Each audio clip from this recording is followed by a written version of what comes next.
Afterwards, Allie tried to remember the last time she and Lon had talked this way.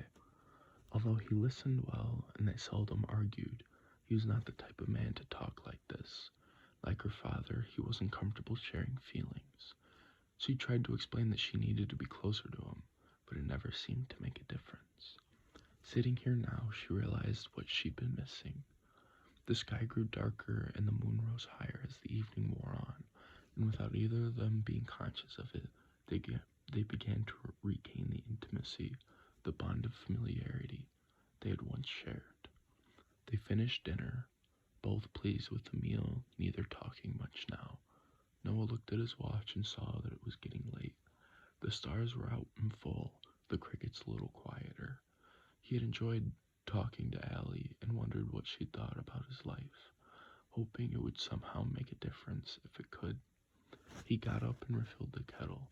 They both brought the dishes to the sink and cleaned the table, and he poured 2 more cups of hot water, adding tea bags to both. "How about the porch again?" he asked, handing her the cup, and she agreed, leading the way.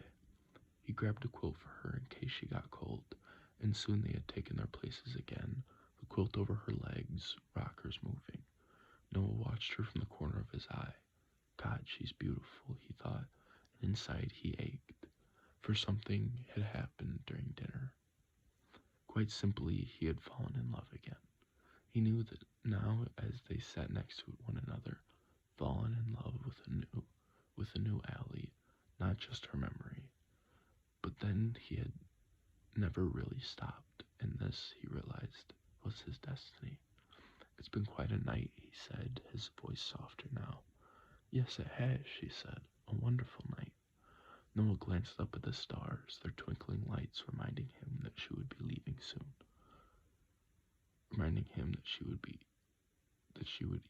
Leaving soon, and he felt almost empty inside.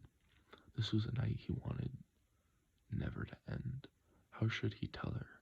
What could he say that would make her stay?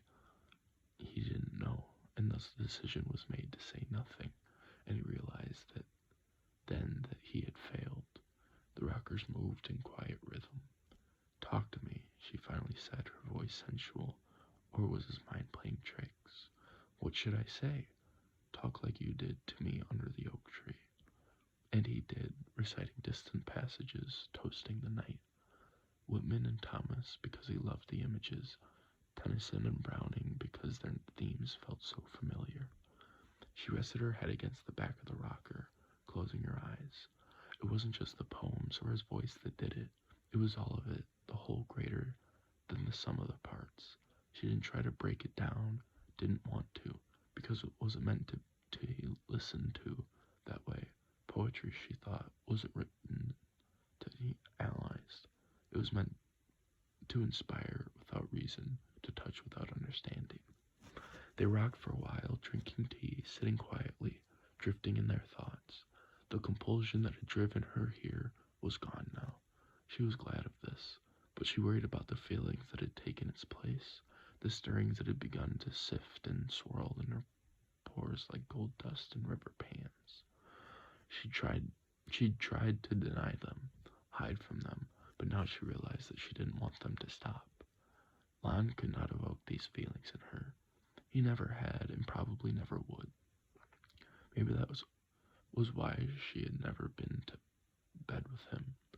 She'd always used the excuse that she wanted to wait until marriage. He took it well, usually, and she sometimes wondered how hurt he would be if he ever found out about Noah. But there was something else that made her want to wait, and it had to do with Lon himself. He was driven in his work, and it always came first. For him, there was no time for poems and wasted evenings on porches. She knew this was why he was successful, and part of her respected him for that. But she also sensed it wasn't enough. She wanted something more.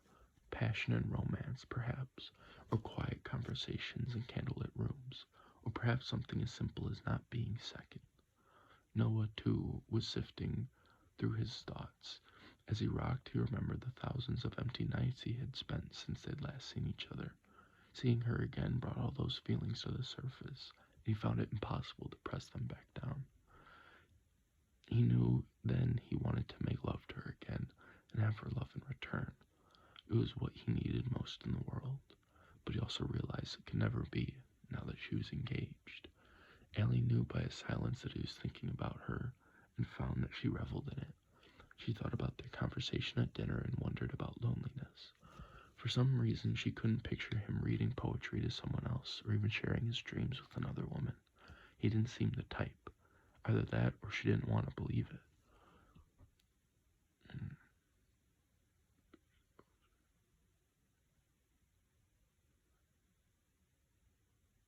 She put down the tea, then ran her hands through her hair, closing her eyes as she did so. "Are you tired?" he asked, finally breaking free from his thoughts. "A little. I should really be going in a couple of minutes." "I know," he said, nodding, his tone neutral. She didn't get up right away.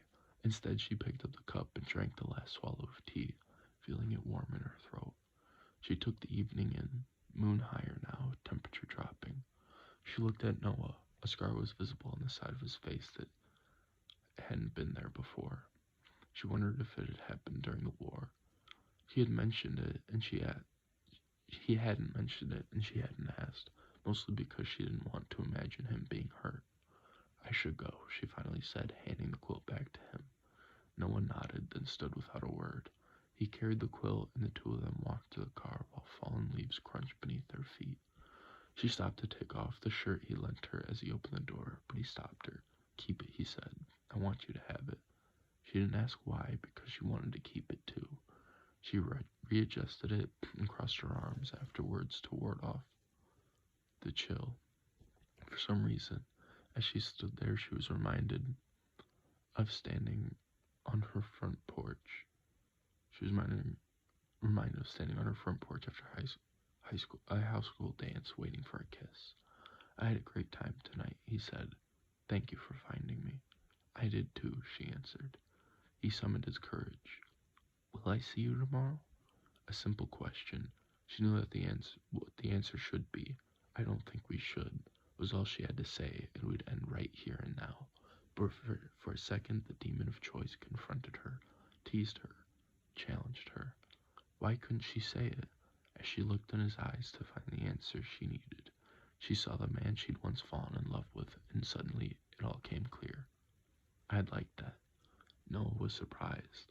He hadn't expected her to answer this way. He wanted to touch her then, to take her in his arms, but he didn't. "Can you be here about noon?" "Sure. What do you want to do?" "You'll see," he answered. "I know just the place to go."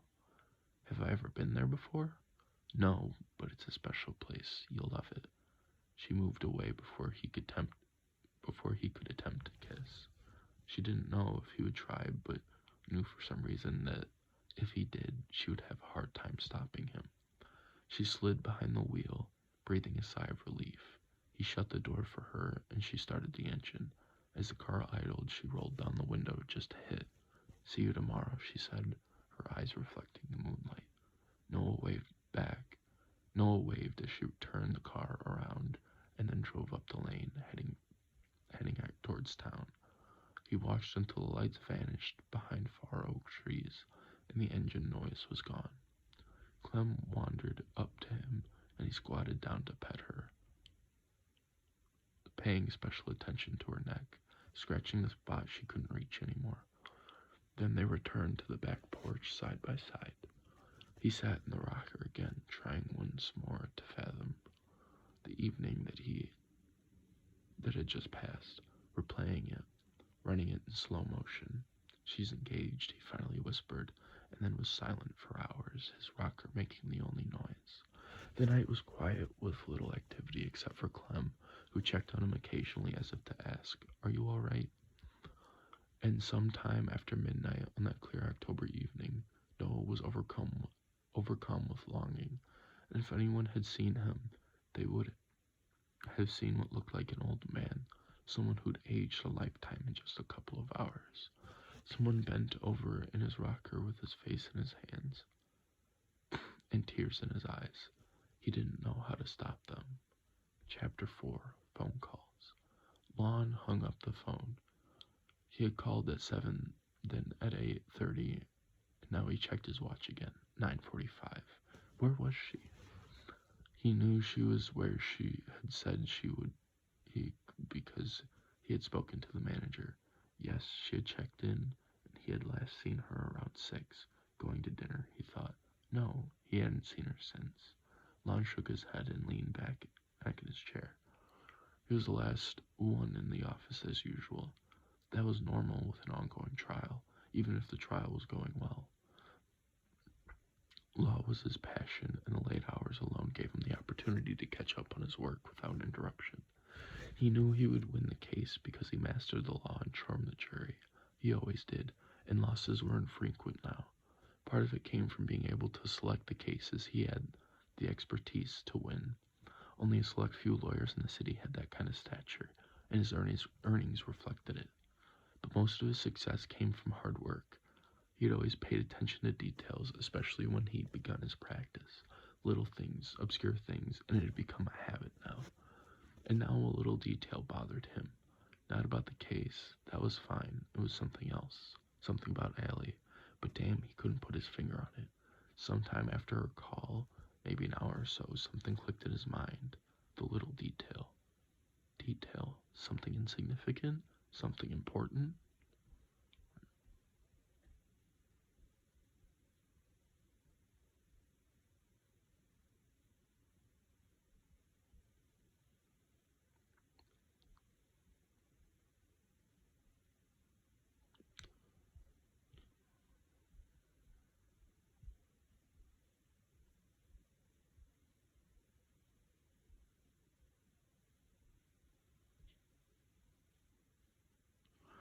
Not about the case, that was fine, it was something else. Something about Allie, but damn, he couldn't put his finger on it.